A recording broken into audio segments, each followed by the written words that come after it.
Okay, guys, this is part two of the video where we left off last night. So here is the balance sheet that we left off with, and we have assets on the left of 65, which of course has to balance on the other side of the balance sheet. So the accounting equation is proving itself: A equals L plus OE. Uh, Bear in mind that if we didn't know what the owner's equity was, but we had recorded and updated all of the assets and liabilities, you'd be able to use a variation of the accounting equation simply by subtracting liabilities from assets. We often abbreviate A minus L equals OE. So you can see clearly that 6,500 minus 300 equals 62. Keep that in mind because your quiz will probably have you play with the equation insofar that if you know two of the factors, you can always find the third. So if you did not have access to total assets, but you did know the 300 and the 62 on the other side of the equation, then your answer for the assets, provided everything is recorded correctly, even if you didn't know it, you would plug in 6,500 because you know that the sum of the right must equal the sum of the left. Let's move. So now we're going to go into the operations of the business, which are essentially the buying and selling of our goods and services. So that we're going to be selling our services in this case, and we're going to be paying expenses or incurring expenses. We're going to be earning revenues, and we're going to be incurring expenses. We're also going to demonstrate how the withdrawals account fits into the scheme of things, negatively as it does.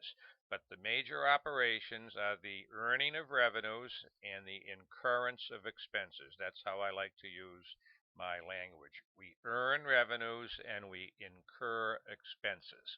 Revenues represent the inflow of assets. There has to be a sale of a good or a service.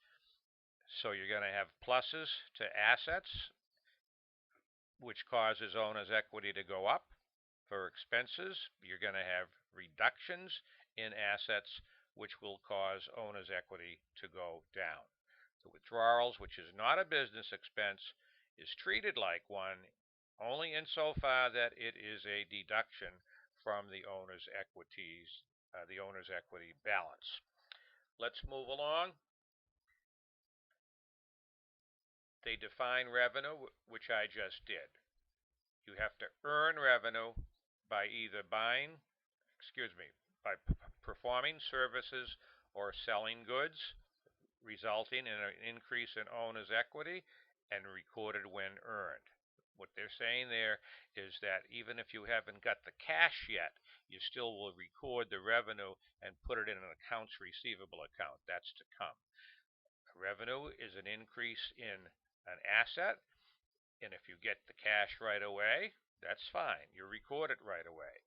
If you get the cash later and the money is owed to you, you debit into the accounts receivable account where your customer will pay you, hopefully, will pay you in the future. But you still record a plus and a plus on both sides of the equation. Expenses are the costs incurred. I would like to refer to them as a reduction or an outflow in assets. It's an effort in order to earn revenue. So we pay salaries, we pay rent, taxes, insurance, advertising, all in the pursuit of earning revenue. So, and there's a drain on asset. There's a drain, eventual drain. Sometimes we record the expense now and pay later, but we still record the expense when it's incurred, as we mentioned about revenues. Okay, we can either pay cash, pay now, or what? Pay later if we charge it. So I like to define an expense as a using up of an asset in order to help get revenue, which causes owner's equity to decrease. Next item. Cash withdrawals or other assets taken out of the business I don't even like him using that word expense here because it's not an expense that helps produce revenue. It's a personal expense. It causes equity to go down because he's taken personal assets out. He's taken assets out of the business assets out for personal use. So the business assets are being drained, but they're not used in order to help get revenue like advertising or rent in the store space or office space. Uh-uh. Withdrawals are used for his grocery shopping or his night out on the town or his junket to Las Vegas. Personal. Okay? But yet there has to be a decrease in owner's equity. Again, Mr. Slater here indicates that obviously are not an expense. Withdrawals are not an expense because they are not related to the business. Owner's equity, just a quick graphic here, is always calculated by taking the beginning balance. You've seen it in the preparation of your financial statements. If you've read the chapter and have done your homework, if there are additional investments, that goes up.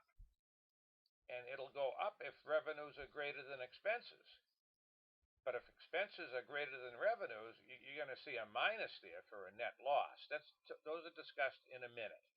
So it's R minus E will equal NI or NL. If it's a net income, that'll be an addition. If it's a net loss, because there are more expenses rather than revenues, again, if your revenues are less than your expenses, that's going to be a minus, and then minus the withdrawals as well. Next.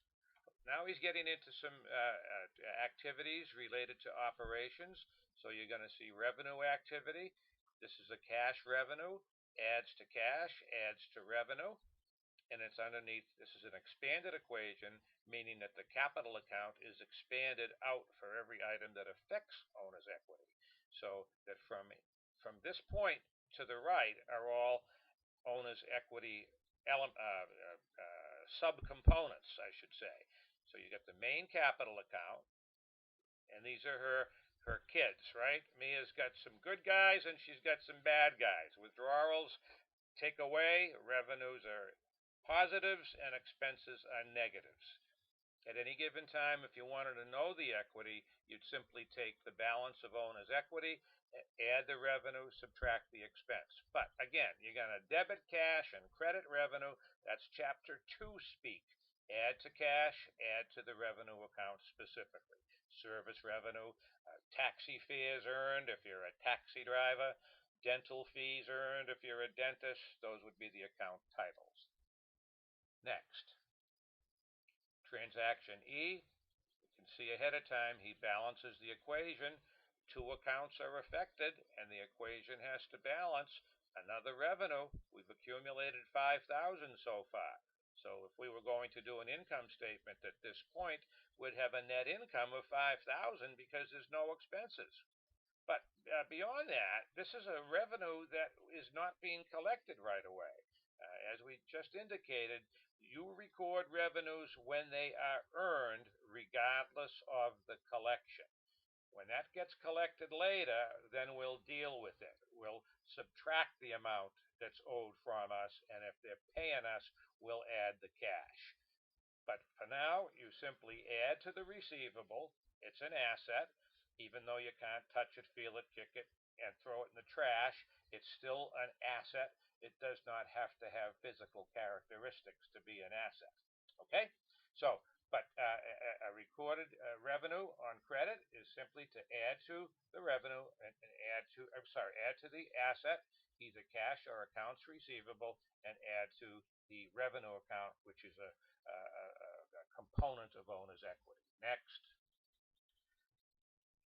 Now, here's what I was talking about. The guy that had just bought from us on credit owed us at that point $3,000. So what he's doing now is paying us $900 out of that $3,000. So he's going to end up owing us only $2,100 after the payment of $900. So that we would reduce the $3,000 account receivable. It would be in his name as well. Whoever owes us the money is named. We keep a track or a file for the people that owe us money, but we've got to reduce his account by the 900. It's just a shift in an asset. A shift in an asset like we saw before. Out of receivables into cash. A no-no is to take that $900 and think that you've got more revenue. And the no-no is all the revenue has already been recorded. If you stuck another 900 in here, you'd be overstating. Your equation wouldn't balance, A, and B, you'd be overstating your revenues. There's only one entry. When you collect revenues on account, you debit to add to cash and credit your customer's account down to the amount owed after the fact. So the balance of accounts receivable is 21, and you've got obviously the shift from accounts receivable to cash, and the equation balances. Next, that's F, G. Okay, this is the first drain on assets as a result of incurring and immediately paying whoever, storekeeper or sales clerk, okay, whoever it may be. So there's a $700 outflow of cash, outflow of assets in the pursuit of revenue, which causes a reduction in owner's equity. So please don't consider that plus an addition to owner's equity. Consider it an accumulation of expenses that ultimately will be subtracted from revenues in order to determine income or loss. And then the difference between revenue and expense will be added. Actually, there's $4,300 of net income at this point. So that if you were doing an owner's equity statement, you'd take the 6,200 and add 43. There's no sense in adding 5 and then subtracting 7 after you've already subtracted the 5 on your income, the 7 on your income statement from the 5. Let's move GH. Okay, another expense. So can you see what I mean about adding the expense, but in total is a negative impact? So if I did an income statement now, it would be 5,000 minus 1,100, which I think would be 3,900, right? Be $400 less than that 43 we were just talking about. Okay, so you got a drain on assets, a reduction of assets, an outflow of assets that causes owner's equity to go down. All we're doing with that plus is adding it to the previous expense incurred. Remember, the rules in force here are being adhered to, and the rules are that for every transaction there are at least 2 accounts affected, and at the end of recording the transaction, the accounting equation is still in balance. Next, H, I, getting there. Here's an interesting one, but it's not uncommon. What we're doing here is we're accruing an expense. That's an expense that's been incurred but hasn't been paid. You still have to charge the expense account. The type of accounting that we use in business, for the most part, is called accrual accounting, where it doesn't matter that you pay the expense now or later. You still record the expense. That expense is going to show up because it's an advertising expense that helped produce the revenue for this year or this period. So that $200 has to be included in the expenses in order to correctly show the net income. At this point would be $3,700, 5,000 minus 1,300.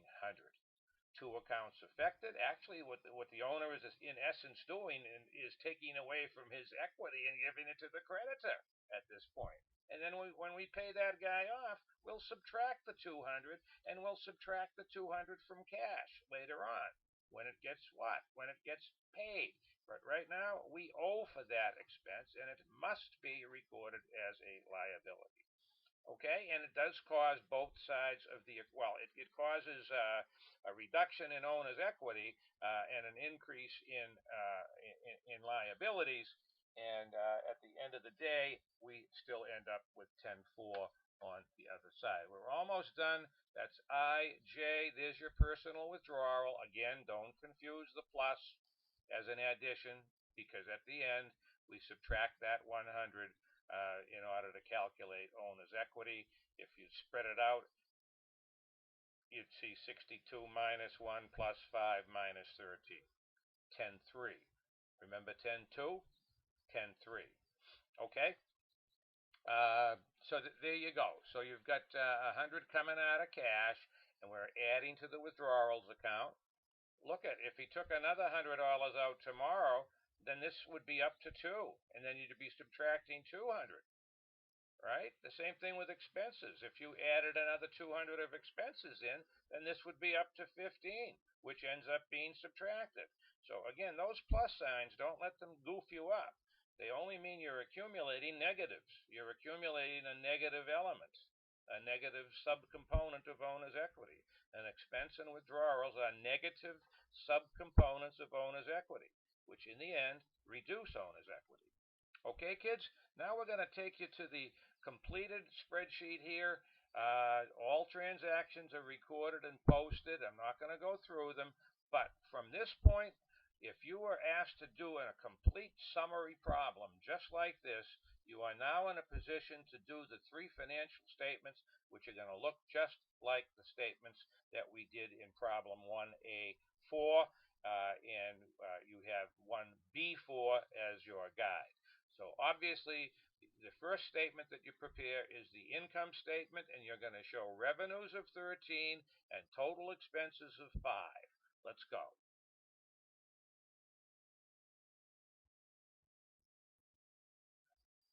Revenues of 5 minus expenses of 13. Net income, 3,700. Why is there a net income? Because revenues are greater than expenses. That will yield a net income, and when you do your owner's equity statement, that will be an addition to the beginning owner's equity. So there's your owner's equity statement. You can see that 3,700 added in and the 100 subtracted out. So make sure that you subtract the amount of withdrawals. If there's a net income there, typical format, there's no exact science here, but a typical format is to reduce the income. You're not reducing your net income, but when you're on your owner's equity statement, you're up by 37 as a result of profit, but you're down 100 as a result of withdrawals. So the increase in capital, don't call it the net income. Where's the net income? That's the net income, R minus E. This is simply the increase in capital for the period. So Mia here, you remember her investing at 6,200. So by virtue of an increase in capital of 36, her owner's equity is now $9,800. And finally, all you see in here is you draw in arrows, actually, because this is the income statement again. Oh, what the hell am I saying? Month of September, attorney at law, statement of owner's equity.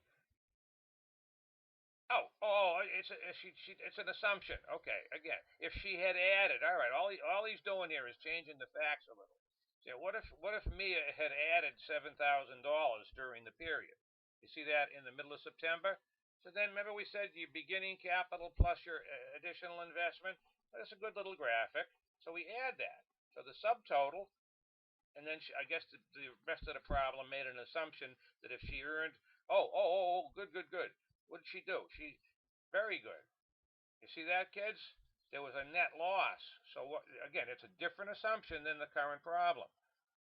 So they threw an assumption in here, so that the assumption was that she made an extra $700 investment in the business, but during the month we assume a loss of 400 and withdrawals of 100. That means her equity went down because of these 2 negative factors. If there's a net loss, that reduces owner's equity. That means expenses were greater than revenues. If an expense reduces equity, so if there's more expense than there is revenue, then the net reduction or the net loss is $400, and on top of that, $100 for personal use. So she's down in that scenario. Good. I think we're pretty much where we want to be, other than the fact that the final balance sheet Remember the balance sheet we started with. Now we're leaving off with the final balance sheet that reflects the additional transactions involving the revenues and the expenses and the withdrawals. And as you can see, the assets are taken from the asset side of the equation. The liabilities and owner's equity are taken from the owner's equity component. If I could write on this, I would make like an umbrella or a little house, the house of owner's equity. Okay, if you can try to visualize, I do this on the board when I teach, right? I put a little house around these items. They're all related, aren't they? Because withdrawals reduce the capital, revenues are additions to capital, and expenses are reductions to capital. I think that's all, folks. Sure is. Okay, so this should get you prepared. One of the good things here, and I know I'm 21 minutes here, but you can play this. I'll get it on YouTube. You can play it backwards, forwards, upside down, sideways as many times as you want, and it will help you. It should. I'm getting some good feedback from some of you guys with respect to how I don't want to sound uh, vain, not vain, but I'm not bragging. But these are good. These are good videos. Okay, these are good videos for you to go through for your study. It's like getting a 21, 22, 23. The other one was I don't know how long. You're getting like a full class lecture. Um, and it's unrehearsed. It's unscripted. I think I'm doing pretty good for the first time. See you later.